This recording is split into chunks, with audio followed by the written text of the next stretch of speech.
Hello everyone, I welcome you back to the channel.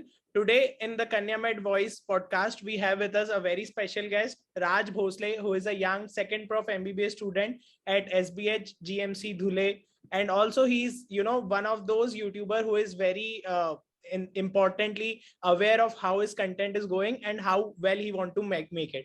So I welcome Raj on today's podcast.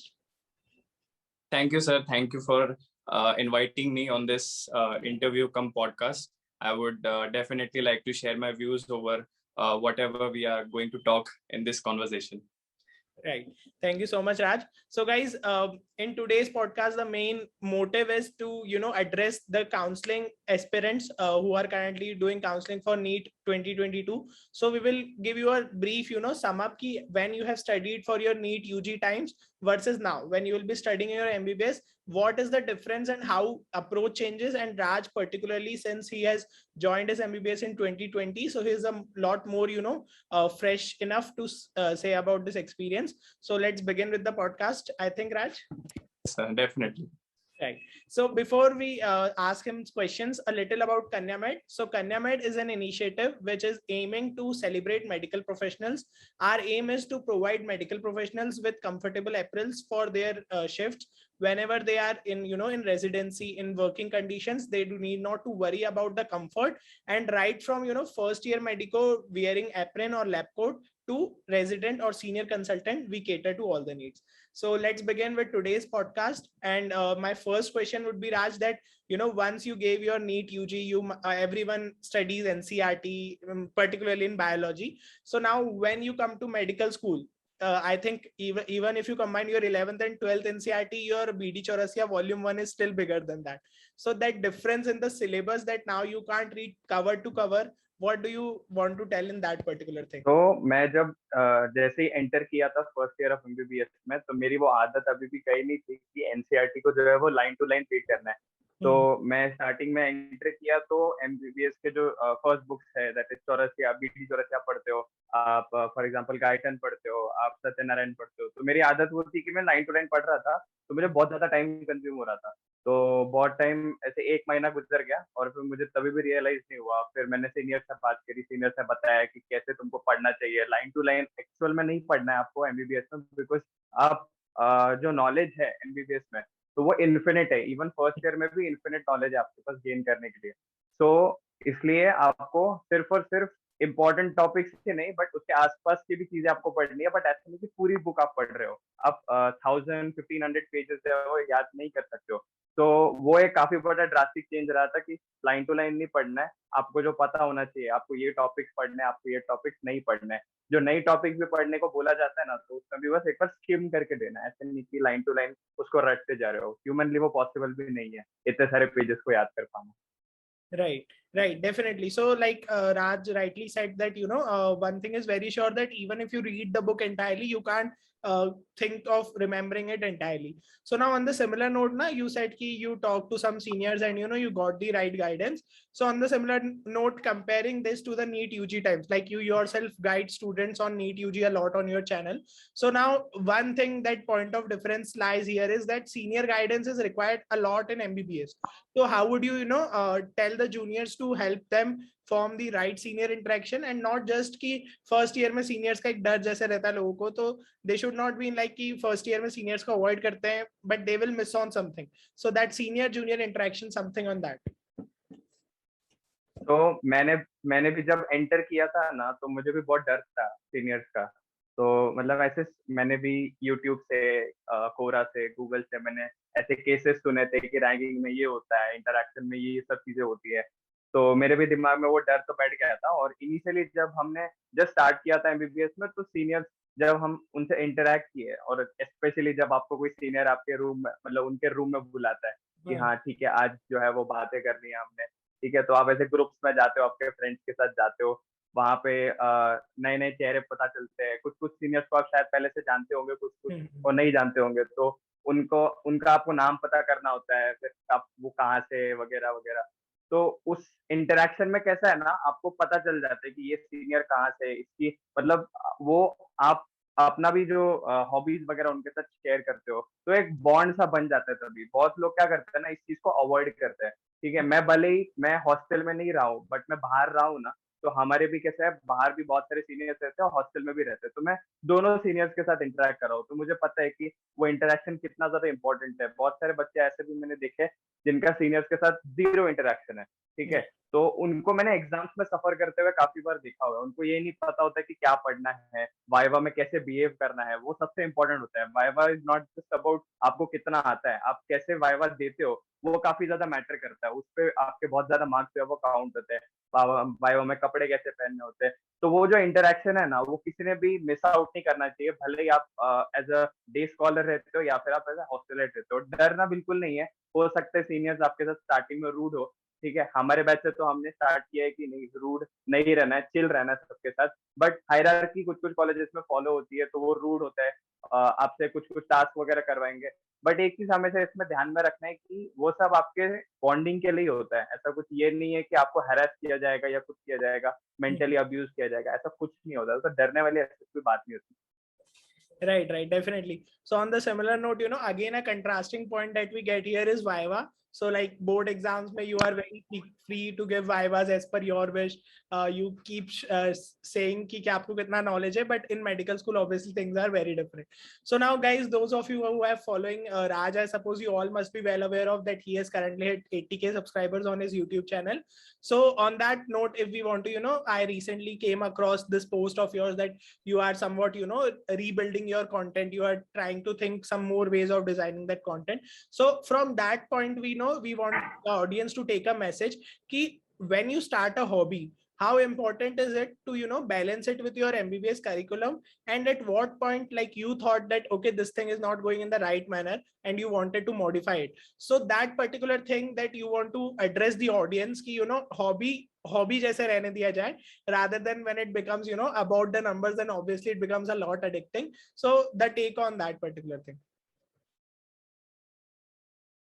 तो it's like जब मैंने start किया था first year में, तो मेरा इतना कुछ था नहीं। फर्स्ट ईयर में I used to work at the back end, मतलब मेरे जो कुछ दोस्त जो जिन्होंने जस्ट यूट्यूब स्टार्ट किया था, तो उनके लिए बैक एंड पे काम करता था मैं। वहाँ पे भी वर्क आवर्स काफी ज्यादा होते थे और पे जो होता है वो बहुत कम होता है स्टार्टिंग में, क्योंकि आप बैक एंड पे काम करो। तो मैंने सोचा ठीक है, अपना एक खुद का स्टार्ट करते चैनल, एंड मैंने फिर नीट के काउंसलिंग से रिलेटेड स्टार्ट किया। और वो टाइम तब था जब मेरा फर्स्ट ईयर का प्रॉफ एग्जाम जस्ट चालू होने वाला था, ठीक है। तो उस टाइम पे मैंने जब वो स्टार्ट किया था तो काफी ज्यादा हाइप मिला, मतलब ऑलमोस्ट 10 दिन में 1000 सब्सक्राइबर्स हो गए थे, और यूजुअली इतना जल्दी किसी का होता नहीं है, बट सिंस वो हॉट टॉपिक था और मुझे थोड़ी बहुत इन्फॉर्मेशन थी उस बारे में, तो मैंने वो स्टार्ट किया, बहुत अच्छा रिस्पॉन्स मिला। फिर उसके बाद चैनल अगेन डिप करने लगा because the counselling was over, and फिर ऑडियंस वहां से चली जाती है आपकी।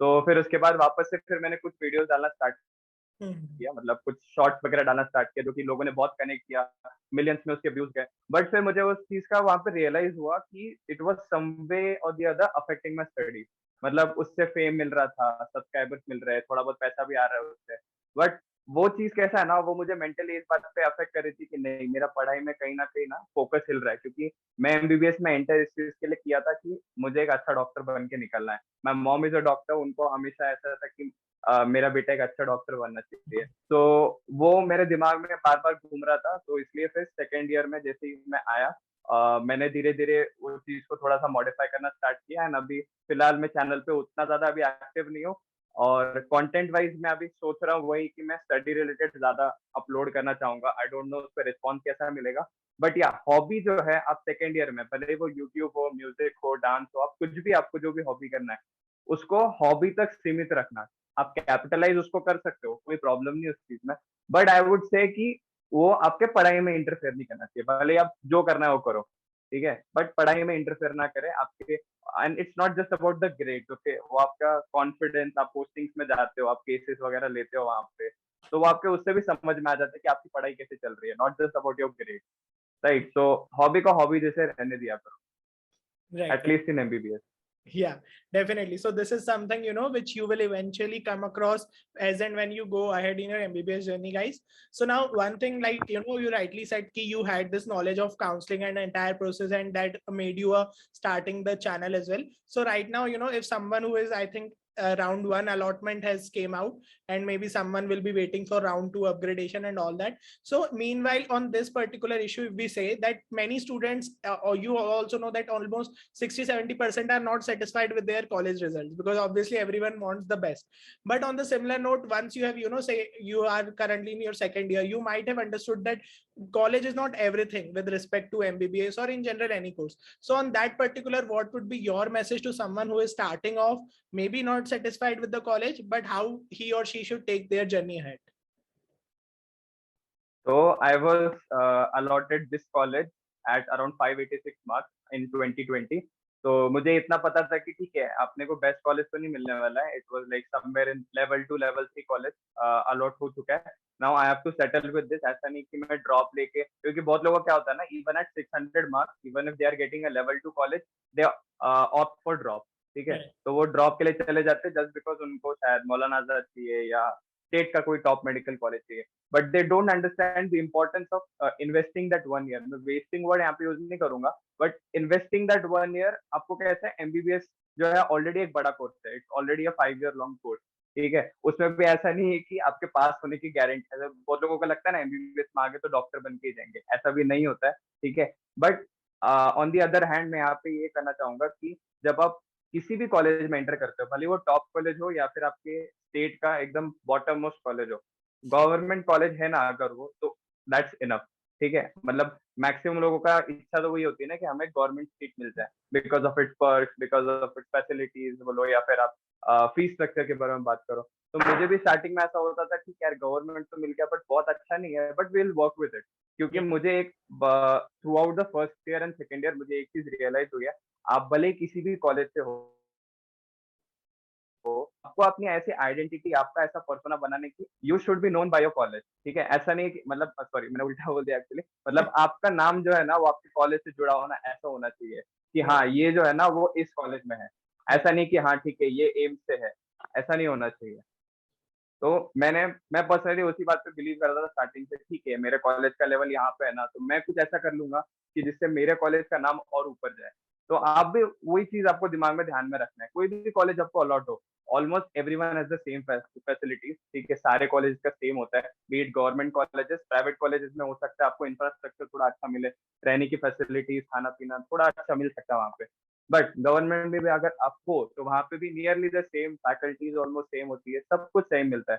तो ऐसा नहीं है कि you are missing out on something very different जो एम्स दिल्ली में पढ़ रहा है या फिर जो मेरे कॉलेज में पढ़ रहा है. कोई बहुत ज्यादा बड़ा डिफरेंस नहीं है, मेंटालिटी का डिफरेंस होता है. क्योंकि पढ़ने वाला बच्चा एम्स दिल्ली में भी पढ़ता है और ना पढ़ने वाला बच्चा भी वो वहाँ पे भी होता है. Right. Yeah, definitely. So I think this is a very golden point that Raj also shared, that investing 1 year is very important, that how well you want to invest it, and not just just blindly following the rat race, but obviously being a better part of it. That's the big deal. So now Raj, now like right now you're in second year, so how do you look forward to your future plans? Maybe you want to study for your PG entrance maybe in third year, or you want to discover something else, or how do you look right now, say in down the line in 5 years? Currently since मतलब मुझे अभी धीरे धीरे कैसा है वो समझ में आने लगा है कि कैसे एक्चुअली एमबीबीएस एक्चुअल में क्या है. उसका फील आपको सेकेंड ईयर में ही आने लगता है. फर्स्ट ईयर में तो वो एकदम प्री क्लिनिकल सब्जेक्ट, आपको कुछ आइडिया नहीं लगता है सर. तो सेकेंड ईयर से मुझे जैसे जैसे आप हॉस्पिटल विजिट करते हो ना, तो वो थोड़ा डॉक्टर वाला फील आने लगता है ना. तो मेरा ऐसा है कि I want to study medicine in depth. ऐसा नहीं, मुझे रिसर्च वगैरह में उतना ज्यादा इंटरेस्ट नहीं है, बट मेरा ऐसा है ना, I want to study medicine and I want to focus on my health. ये मुझे दो ही चीज फिलहाल तो I am willing to focus upon, and content creation. ये तीन चीजें आई वुड से. क्योंकि कैसा है, मैंने बहुत ज्यादा नोटिस किया है कि मेडिकोज अपनी हेल्थ के ऊपर फोकस नहीं करते. राइट, बहुत ज्यादा कॉमन है. 99% मेडिकोज दे डोंट. राइट, तो मेरा ऐसा है कि मुझे उस एस्पेक्ट में भी थोड़ा बहुत वर्क करना है, where in people start giving importance to health, not just in MBBS, even at the NEET preparation. मैंने भी पर्सनली जब मैं नीट प्रिपरेशन में था, आई वाज लाइक ओवरवेट, कुछ भी खा रहे हो, स्ट्रेस ईटिंग चल रही है, कोई समझाने वाला नहीं है, एवरीवन इज लाइक ठीक है नीट के बाद वेट कम कर लेना एंड ऑल. बट उससे एसोसिएटेड बहुत सारी आपको बीमारियां हो सकती है इवन ड्यूरिंग नीट प्रिपरेशन. तो एमबीबीएस में आने का तो कुछ फायदा ही नहीं हुआ. राइट, तो मेरा वो एक थोड़ा बहुत गोल है कि एमबीबीएस के साथ you will focus on health and lifestyle related चीजें जो है वो मैं यूट्यूब के थ्रू या किसी और प्लेटफॉर्म के थ्रू भी बनाना चाहूंगा. Right, definitely. So I think this is a very good area which a lot of doctors are currently not focusing is health related. And obviously, if you are a good example, then you can obviously make those content very well as well. So I think we wish you all the very best. So Raj, I think we would like to keep it short and ask you something like one message which you would like to give to all the younger minds watching this video currently with respect to either MBBS or in general about anything about life you have learned so far. मैंने अभी तक सिर्फ इतना ही सीखा है, that is MBBS is not just all about studies. Okay, it's way more than studies. It's about exploring people, it's about exploring medicine. बहुत सारी चीजें हैं, मतलब I guess, और especially if you are moving out of your home, that is one of the biggest points. मतलब मैं अगर शायद घर पे रहता ना तो मुझे शायद इतना ज्यादा चीजें, इतनी दुनियादारी वगैरह नहीं समझ में आ रही होती. तो आई वुड से अगर आप MBBS में एंटर करने वाले हो, ठीक है, तो दो चीजें ध्यान में रखना. सबसे पहले अपनी आइडेंटिटी क्रिएट करना और दूसरा इंडिपेंडेंट हो जाना. बस यही दो मैसेजेस जो है वो मैं आपको देना चाहूंगा. Rightly said. So even I don't have hometown in my college place also. So once in the initial time students really feel कि यार यहीं city में college अच्छा यहीं मिल जाता, तो that would have always been better. But at the end you always should remember this thing that whatever you go through, you should go through it, grow through it, and that's how you can become a better person itself. So that was really nice connecting with you, Raj. I think the viewers got a great chunk of experience from a young mind like you, and we wish you all the best for your journey and wish to have more podcasts with you eventually as you diversify your content as well. Thank you so much for your time, and I think we had a great time. Yeah, thank you, sir. It was a pleasure doing this podcast. I'm definitely looking forward to doing such more podcasts. Yeah, thank you so much. Thank you, viewers. I hope you all loved this podcast and feel free to comment to any queries you have. Also, you can connect to Raj's channel if you have still yet not, and keep learning, stay safe, stay healthy.